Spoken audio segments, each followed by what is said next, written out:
Hello? Hello? Is there anybody here? Hey! Hey! Is anybody here?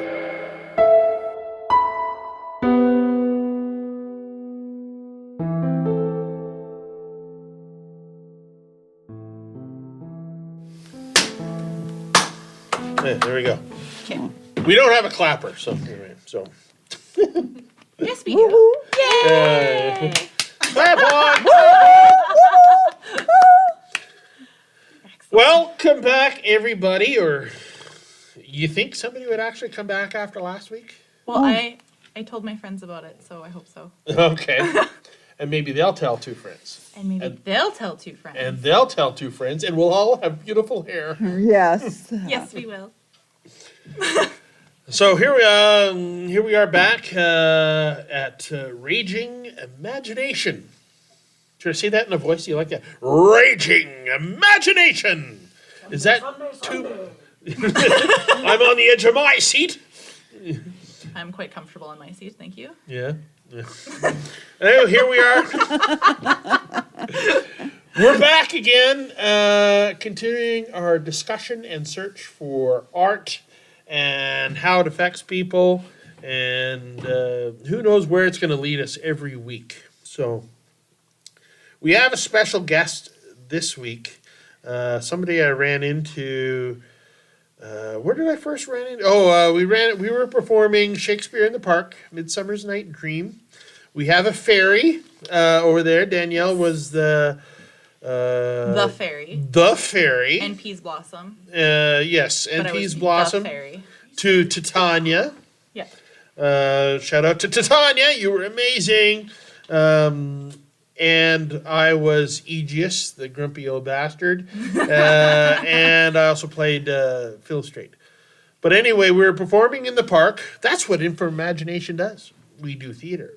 And just in case it's a backtrack, I'm going to self-promote just a little bit. Before we introduce our guest here, Imagination, we really didn't talk about who we were last week. No. We were formed 5 or 6 years ago. Trevor and I created this group, and it evolved into a theater group trying to become, I don't know, kind of have a little touch of everything. You know, get into improv, get into one acts, do mainstream and full length. What's mainstream theater? That sounds so boring. Is it on at 8 o'clock? I would assume so.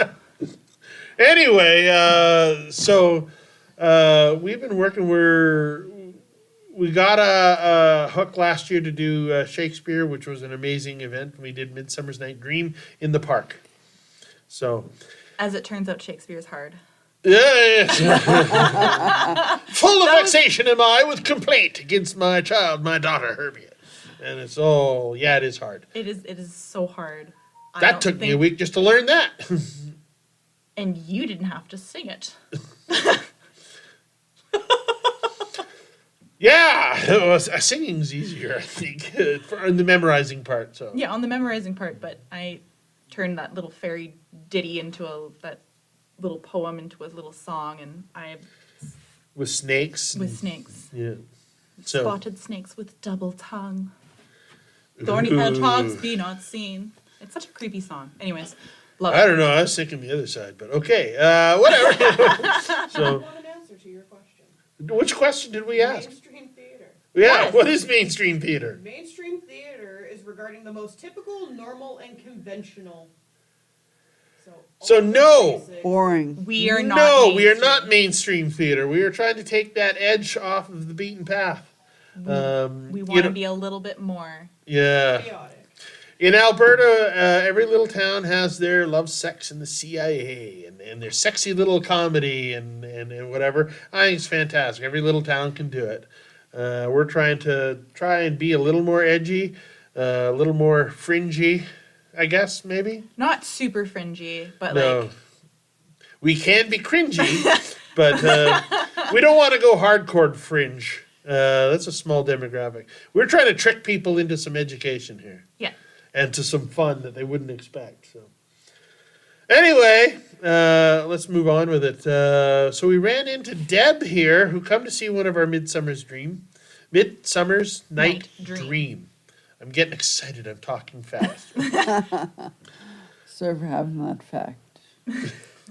So Deb told me an interesting story, but we made a connection through theater. Would you like to say something about yourself? Well, first of all, you guys are amazing. Your act was amazing. I really enjoyed myself at the play there.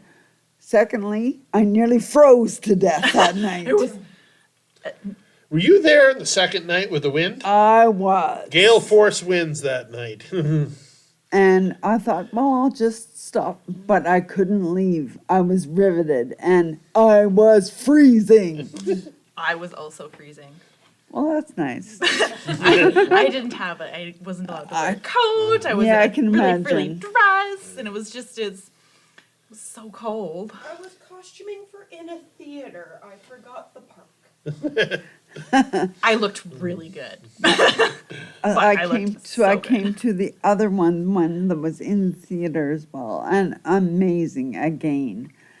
But as I was sitting on my walker in the park, freezing, trying to still my teeth so I could hear the lines,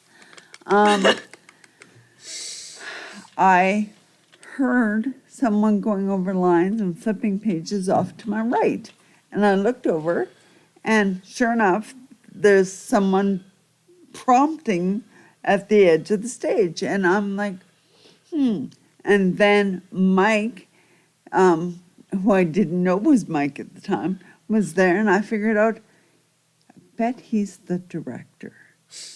And I have experience in theater somewhat, and I thought it's time to do the play again, my play again. And so I spoke to you that night, and then tragedy struck. The Goudreau brothers tragedy. For anyone who doesn't know what that is, Johnny Goudreau and his brother Matthew were out biking, and they were run down by a drunk driver, which was a huge trigger for me because the original story that I wrote after I'd had 2 kids and survived a tragedy myself. Had 2 kids, woke up one morning to the news that drinking and driving was up in the province, the cases of drinking and driving, and I thought I had to do something about it. I had 2 extra lives to worry about. So I wrote a play that night, and I rewrote this play front to back at least 7 times, probably more. But what came out was amazing. It's absolutely astounding to me, and I have my own little stories, and I'm not going to waste time on that. This is about you, but that emotional, real connection that you have with an event with somebody, and how it changes everything. Theater is such a powerful tool to tell people these stories that, and I think that's one of the draws for me, is it opens up your soul. It makes you vulnerable. It allows that vulnerability, and it allows other people to try and hopefully relate. Exactly. You can get entertainment from it and be entertained while you are teaching something at the same time, while you are making a specific statement about something. And my accident was drunk driving. There were 2 drunk drivers involved. Neither of them were charged with drunk driving. The one I was with and the one who hit us. I don't drink. I've never drank in my life. And I should have been driving that night. But as it turned out, I wasn't. And I nearly paid for it with my life. I went along to save my friends, if you want to call it that. Plus, honestly, there was a really cute guy, and I wanted something to develop there, but that's beside the point. You know, The things we do for cute guys. I know, right? Right? Like, so how long ago was this accident? 35 years 35? ago. Okay. And it changed my life. I was in university. Yeah. I was going to be a lawyer. I'd won scholarships upon scholarships upon scholarships. I'd won the Governor General's Award. And I was full of promise and all that P&V and all that good stuff. Yeah. P and V? Oh, never mind. I got it. I got it. Yeah. Okay. Quick as a snail. Yes. And then I went out at Easter time for one last hurrah. It was right before exams. The year was basically over. And I didn't come home. We went out that night after the bar closed. And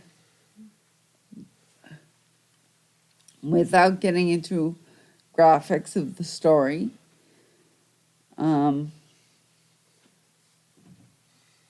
we were hit on the highway, and I flew 80 feet out of the car, bounced on my head like a basketball, 20 more.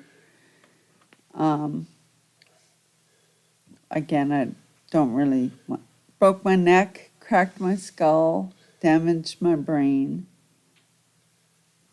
Was in a coma 2 months, died on the highway, was in a coma 2 months.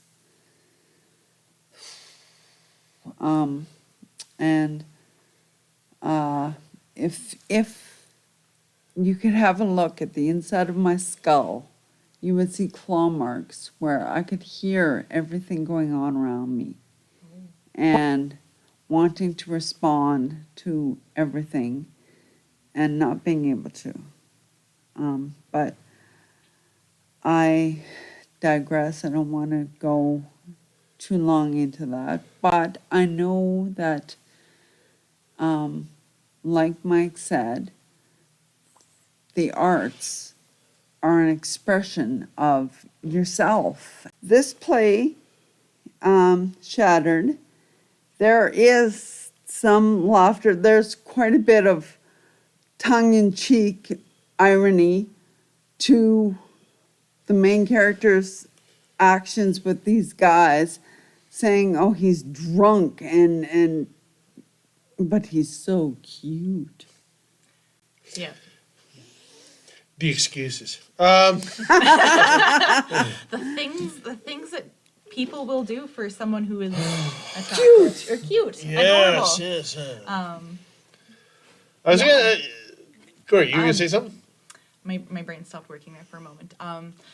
And like drunk driving has affected so many people.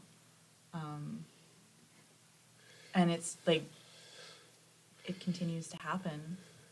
I remember it's interesting. Like as a kid growing up, and to I don't mean to add insult to injury or anything, but we were all young, dumb, and broke at one time. And I remember as a kid doing the occasional drinking and driving thing, and I never thought much of it, you know. And even the generation before Everybody me, did. Yeah. nobody ever does. It's not going to happen to me. I'm special. Yeah. Yeah. I had my great aunt. She lost her son to drunk driving, and we named my son after him because he ended up being born on like the anniversary of his death. And just the name, it just is like, this is his name. This is the name that matches my son. Because I had a totally different name picked out, and then he was born, and it's like, that's not his name. But yeah, drunk driving affects everyone so differently. And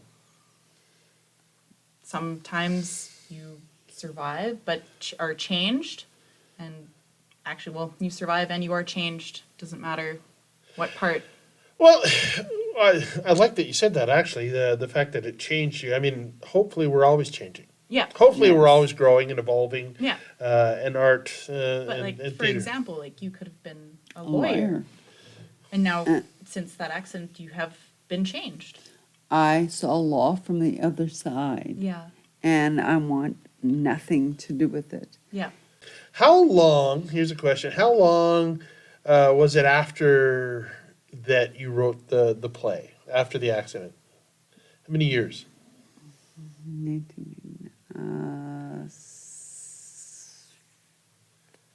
7. 7 The years. accident happened in 89. And I wrote the play in 97. Now,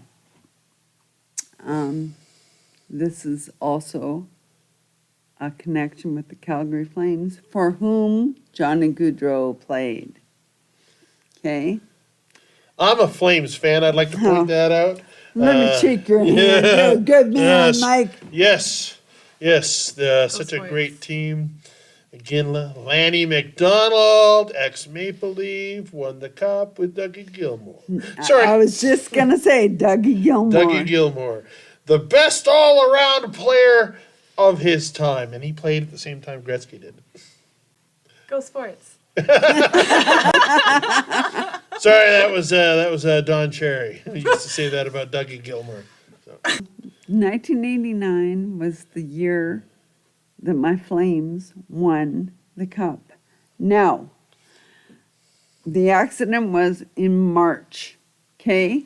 March 24th. So I was in a coma 2 months. April 24th, May 24th. Back up a bit, it was like 7.5 weeks. So not quite 2 months. May 15th, I came out of the coma. My eyes were open, and technically you are not out of a coma until you say something. Yeah. I used to thrash. This side was paralyzed, but this arm pulled every tube out of every orifice of Yeah. my body. Oh, God. Sorry. And so I pulled, close your ears, Mike. I pulled a feeding tube out of my stomach, and they had to reattach it. So he was putting it back in. Close your ears again, Mike. And my first words to this technician were, "Ouch, that hurts." And yeah, they celebrated. But then they started sitting me up and putting me in a wheelchair and tying me to this blooming wheelchair anyway, and sitting me in front of the TV while everybody else had supper. And it was hockey playoff time. And I was getting back in my head, and I knew that I've been a hockey fan my whole life. And so I knew that, the Oilers and Gretzky. Gretzky. Yeah. Anyway, and the Flames had always been my favorite team. Go Flames! Yeah. Woohoo! Sports. That's why I'm like, and I knew that it was going really fast, and I thought the whole thing was a dream. I mean, people were coming to see me that never would come see. My grade 2 teacher came and saw me. So I used to do crazy things. Well, people were there visiting me. Like, oh, I'm going to have some fun with this. Pick my nose when my grade 2 teacher's there. And, oh, I'm really going to have some fun with her. Eat it.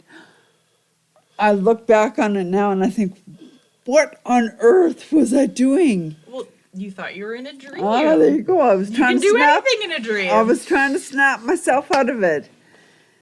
And the Calgary Flames were playing Montreal in the final series for the Stanley Cup. And I thought, oh, come on, that's not going to happen. And it came down to game 6 at the Forum. And I had visited Quebec like the year before. We'd missed seeing the Forum because the plane had gotten late and whatever. But then they told the Forum, no, not yet. Okay. So I knew. And I thought, well, Calgary will never beat Montreal in game 6. And if they do, well, then for sure this is a dream. But doctors have been telling me that I would not walk. Okay, if Calgary can beat Montreal on Forum ice in game 6, which had never been done before, then I will walk again. Well, they did. They did. Of course they did. Absolutely. Yes. And I stood up the next morning. It wasn't a long time. I got in supreme trouble from the nurse because she walked in and said, "What are Screw you the doing? nurses." What are you doing? You could fall." But I stood up and pulled up my own pants with one arm. Good job. But if you didn't get up, you never had an opportunity to fall. There you go. You just get back up. Why do we fall down? So we can learn to pick ourselves up again. Absolutely. Name that movie. Sorry. It's Batman. Which Batman? The Begins. Christian Okay. Bale Batman. Okay.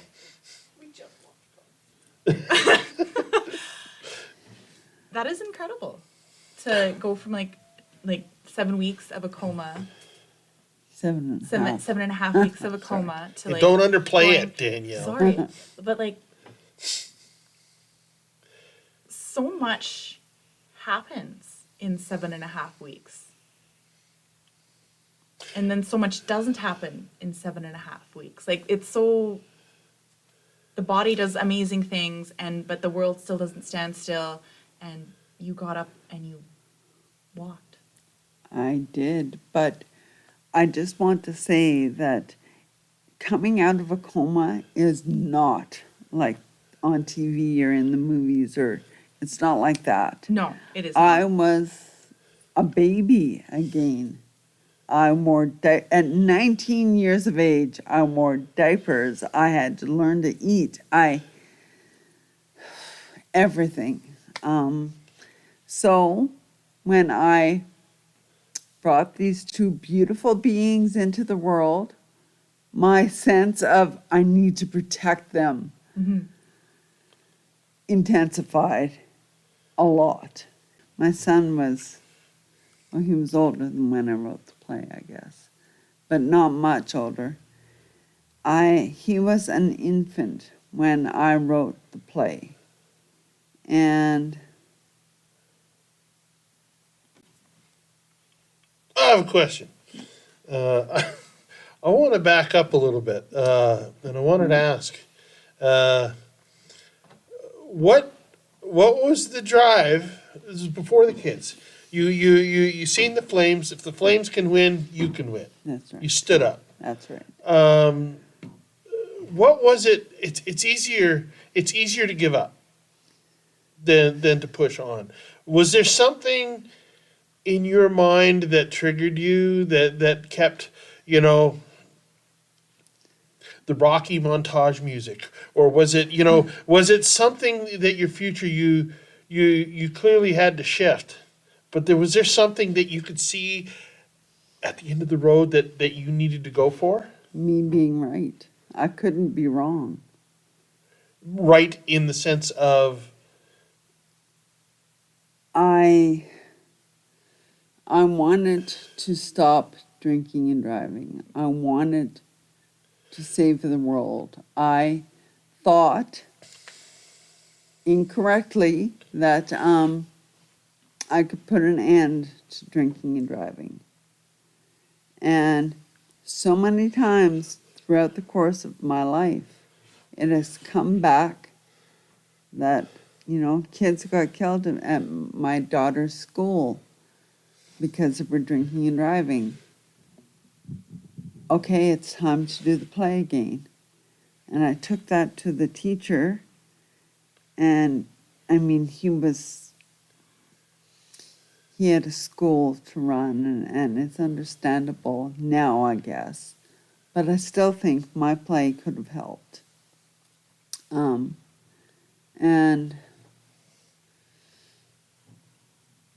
then when it's terrible that I keep coming back to this, when Johnny Goudreau was killed.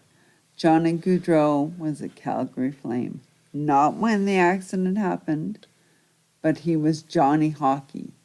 And that's where he started, was Calgary. The Flames love him. And I so badly wanted to be at the memorial for the Goudreau brothers. I so badly wanted to be there. So you see your play as like a healing for yourself and other people? It is. Yeah. It is. But I also hope that it's preventative. Okay. I hope that I hope it has enough of an impact that when people have a drink or two, no matter if they're intoxicated or not, once they've had a drink or two and are feeling good, I hope that this play makes them think, maybe I shouldn't get behind the wheel. so that's, theater and plays and entertainment and education are all such valuable elements of it. Absolutely. So at the end of this play, and I hope to see it soon, and I hope maybe we can put it on for you eventually. But at the end of this play, what do you? And this has always been kind of a defining action. At the end of your play, what do you want the first reaction to be from the audience? Wow. So you're looking for an awe. Not necessarily, wow, that was well written. Not necessarily, wow, the acting was immeasurable. But wow. I don't know if I'll be in it. What? Sorry. I know what you're saying. Well, then they definitely won't say wow. Is that what you're looking for? Like you want them to be wow. I like want them to say wow. That play is going to make me rethink some of the things I have done. Yes, And rethink the things that I potentially will do. I think that's actually a great element in the sense that a good story can transcend the performance. Like, yeah, we all want the best actors and the best performers. Yeah. Yes. But if you have a well-written story, that can transcend those elements. And I've seen it. We see it in movies all the time where you really connected with that movie, but when you look back at it and from another perspective, oh my God, somebody gave them money for that? Yeah, like the acting was Yes. terrible, but the story Yes. was so good. Batman. Like Batman. Actually, I really liked the new Batman, just saying. Thought it was really well. The Battinson? The new Batman, I think it's just called Batman. Yeah, with Battinson. Robert Pattinson. Robert Patterson. The Twilight. The Twilight guy. Oh, yeah. He was terrible in Twilight. Loved him in Batman. Redemption. Sorry, redemption. And Thank you. But yeah, like the story, you want the story to Okay. to talk I to the do, person. I do, and I don't want it to be seen like I'm judging anyone or anything like that. I mean, because people make mistakes, but sometimes those mistakes can take somebody else's life. They can be quite costly. Yes. I don't know how to say this. I don't want to seem like a goody goody two shoes, and because I'm not. It was my own fault for getting in that car that night. I did not have to go with them.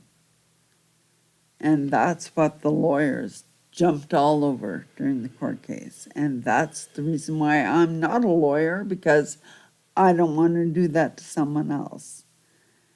But I didn't have to go with them, but I went with them to save my friends, like, because I thought I could help. And the cute guy. And the cute guy. You went because you thought you could stop them. You could control the situation, right? Oh, I can make Yeah. this not happen, right? Yeah. Because that's how I'm thinking too. I remember sitting in a car, and this is kind of silly, but it's just like I was sitting in a parked car. A car was backing up, and it was going to hit my car, and I put out my hand as if I could stop it. Yes. And it's just that momentary thing, that idea is like I'm superhuman. I can stop it happening because shit doesn't happen to me, and then to get over that, and now you've learned it the hard way in that sense. But my accident. And all for a cute guy. Well, I didn't end up with the cute guy anyway. Lips of an Jeez. angel. There you go. Throwback. Yeah, sorry. So like when you, this might be like a little psychology thing, but you keep saying like you wanted to save your friends. Just curious, like save your friends from what exactly? I knew something was going to happen that night. Oh. I knew it in my deepest core. I knew something was going to happen. It was March 23rd going into the 24th. Yeah. It was March 24th when the accident actually happened. Yeah. March 24th, the year before, was a day that my best friend asked me out, and it began the beginning of the end. It ruined our friendship. I fell in love with him, and so the cute guy that I was going along to save was kind of the rebound guy from this other, but the anniversary of that date was March 24th. Oh, okay. So it's And just I that. knew something was going to happen. That's interesting. And as a thing now, something happens on the 24th of every month. I don't know what it is, if it's just that I notice it more on the 24th or what it is, but so many things have happened on the 24th. That's just your number, I guess. It's the universe chose you a number. Mine's 69. So mature, Maya. It's the year I was born. So I'm sorry. Well, tell Brian Adams that. The summer of 69.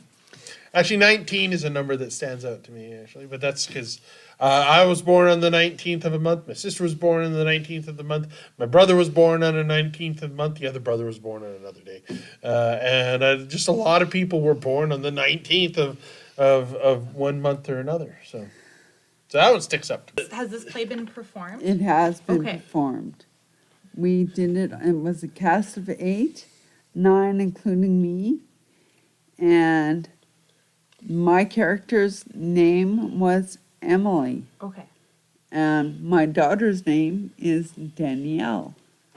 It's a great name.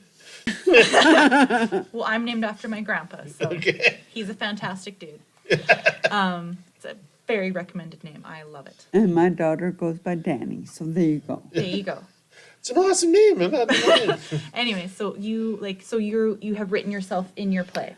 I play an ethereal character, Okay. the conscience, The the angel, Yeah. and the devil on her shoulder. Ah. I got to say, they're so drunk, don't go. Then, oh, but he's so cute. Yeah. But they're so drunk, they're going to get into an accident. But he's so hot. Come on. Yeah. And I can relate to that a lot, unfortunately. and I actually wore a long red evening gown in the performance with a slit to the thigh. I was cute back then. You're still Um, cute now. Sure. It became too hard. We started performing or started acting, and as it got closer and closer and closer to production, it got closer and closer and closer to the truth. I love stories that play with the background conscience Yeah. of what you're thinking. You know, I mean, we always.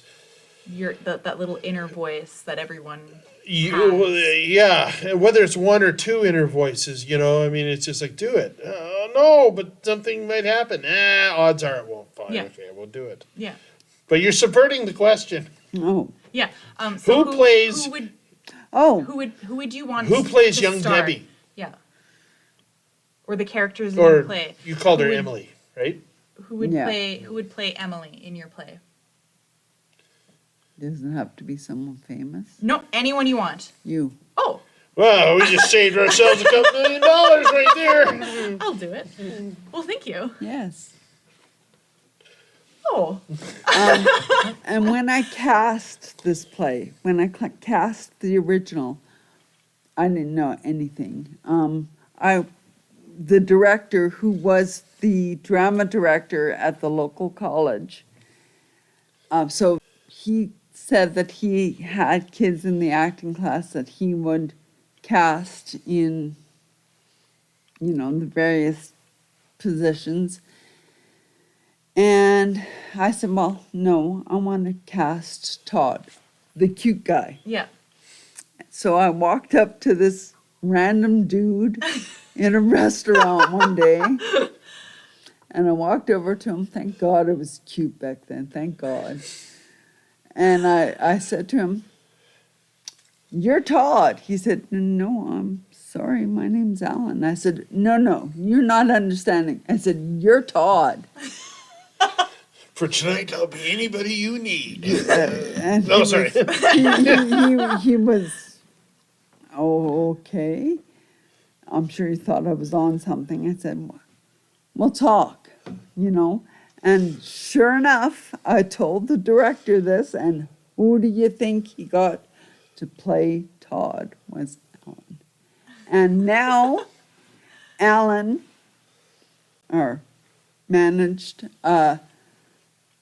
an Indigenous group in Saskatoon, theater group in Saskatoon. Oh, that's so exciting. Yes, and he was on Shakespeare on the Saskatchewan, and I know. I'm gonna fangirl, and I don't even know this guy. I know, right? It's gotta be so cute. See? We're gonna get along famously. And I, Happy, Yes. so happy to be your friend. I'd like to point out that if a guy did that, that would be creepy. You're Cecilia. No, trust me. You're going to be Cecilia. I'm just gonna say, Mike, I have been approached like that, and I'm like, yeah, sure, why not? I'll be Cecilia today, and that's how I ended up with some of my friends. So I. So. I am an odd duck, and I am well aware of this. Yeah. And then we went and had coffee. We sat there for an hour or so, and we talked about that. And again, I'm not going to go deep into it. I remember a play I did, Red, with my son about Mark Rothko, and he talks about how, in his case, how tragedy inspires art. And I know I very quickly connected those dots in that, and that was a play that's probably, like I said, we'll develop a whole episode onto that type of depth. But that's the type of stories that I love and I like, where you can take tragedy and put those spins on it, and Absolutely. we can only do so much, but. And I hate the whole silver lining type thing, but it's like I say, we're always should be changing and always should be growing. If you're not, you're in palliative care of life, Yeah. and that sort of thing. So, yours was a massive hurdle, but you overcame it because you changed, you adapted. You were like, there was obviously a lot of determination. Yeah. Or stubbornness, as my mother tended to tell me. But it's Stubborn, determined, like, they're synonyms. sure. I don't think she meant it like that. I think she meant like an ox or an ass or Yeah, but something. they get shit done, do they not? I suppose. Yes, I suppose. It's been 35 years since the accident. 35 and a half, actually, on the 24th, which just passed. Yeah. And that was, that's the day after my daughter's birthday. When I was pregnant with her, I did not want to have her on the 24th. So I did everything I could Yeah. so that she was not born on the 24th. I ended up being induced, but that was neither here nor there. And she was born on the 23rd. Yay. Yes. Not the 24th. Yes. That's when Yeah. my parents' birthday was, on the 23rd. On the 23rd? Yes. Both your parents have the same birthday? Actually, the same day, month, 5 years apart. But yeah, October 23rd is both mom and dad.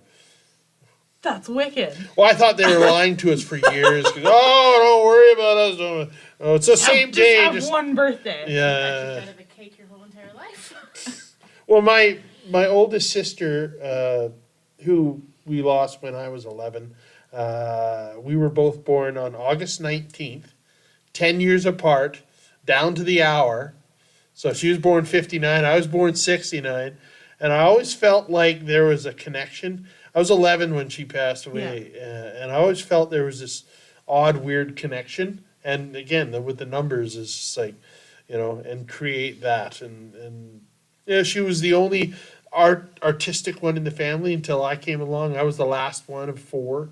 So, I mean, there's drawings of horses, and she loved horses. And Yeah. she had all that from my sister 10 years apart. So, well, you know what? I really hope we get to get your play on the go, and I hope I will be Emily. I hope we Awesome. get to see more of you and work with you, and perhaps you can maybe write some other stuff. And you looked excited there for a moment. Do Do you have an idea in mind? With the Goudreau's passing, there's the other character in my play is a hockey player. Oh. And he's the, I suppose, antagonist in my play. Yeah. Because that's the way I wrote it. He's the guy that I was with. Yeah. And he got... Not the cute guy. No, not the cute. Oh, heavens. Shit, I'm heavens. out. No, the guy that I was with was short and annoying, but he was a good hockey player. I'm fighting the urge to say it. You know what I want to say. Hey, Jeff, how's it going?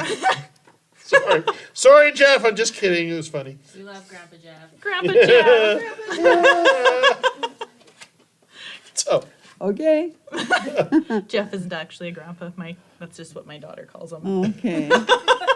I thought about turning him in. He's a good friend of ours. He does the other podcast, and he was in a play we wrote there called "Lizards Don't Have Dicks." That's another podcast we'll discuss. But I thought about making his great. character a grandfather, and somehow it stuck. Okay. But I think we need to wind up. This is very fun interviewing you. I like interviewing new people. Is there anything else you'd like to say on passing final words? Don't drink and drive. Yeah.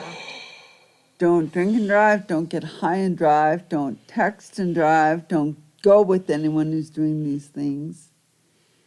Every 79 seconds, And- someone is killed or injured in a drinking and driving crash. And if they're not killed or injured, they're left to live like me. I fought for everything I had. I fought for everything I do. I have fought to be normal. I have fought to look normal. And although I don't look normal, and although I don't look like normal people, normal is boring. And I do my best. Shout out to Ash. There you go. Yeah. Dreads in a pirate dress. All right. Legs. Y'all look fabulous. I think you are a very beautiful human being.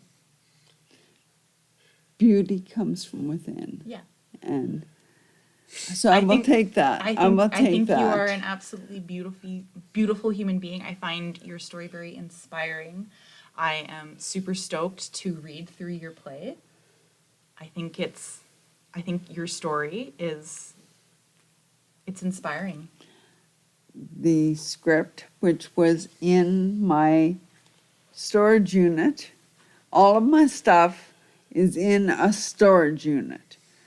And I just went to the storage unit for the first time since I moved to Camrose.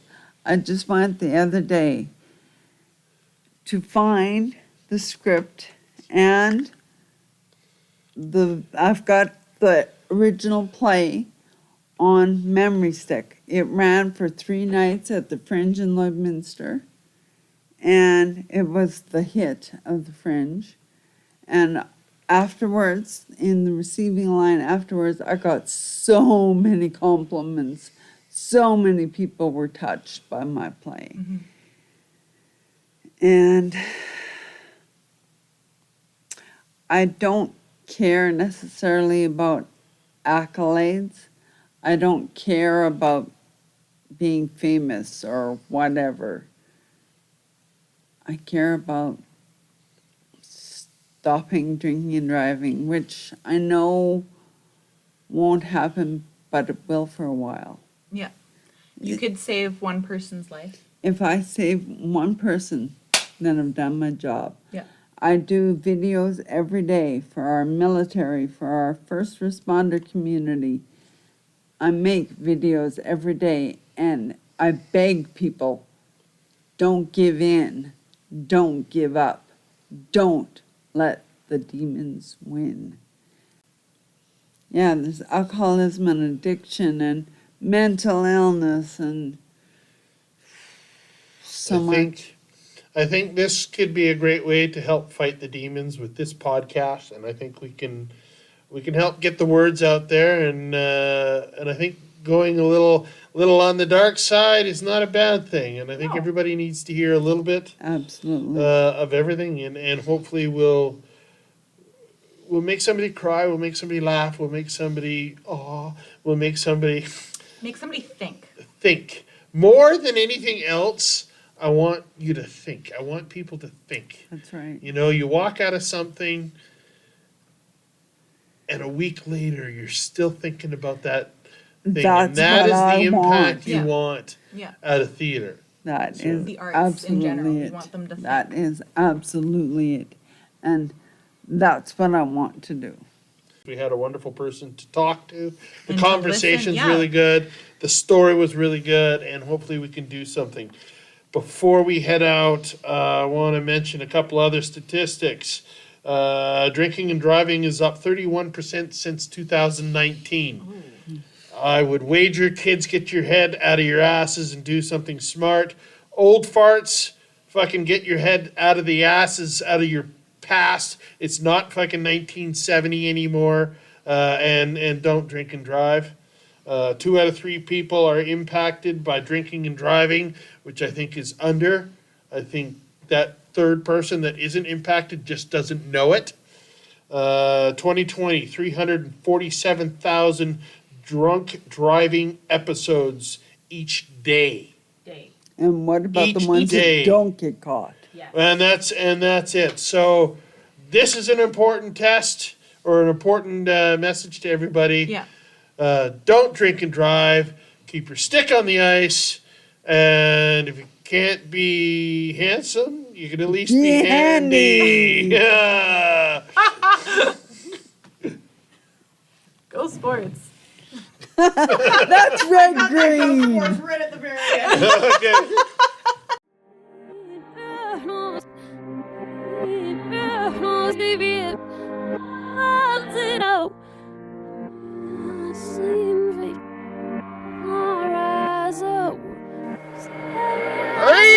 Meters.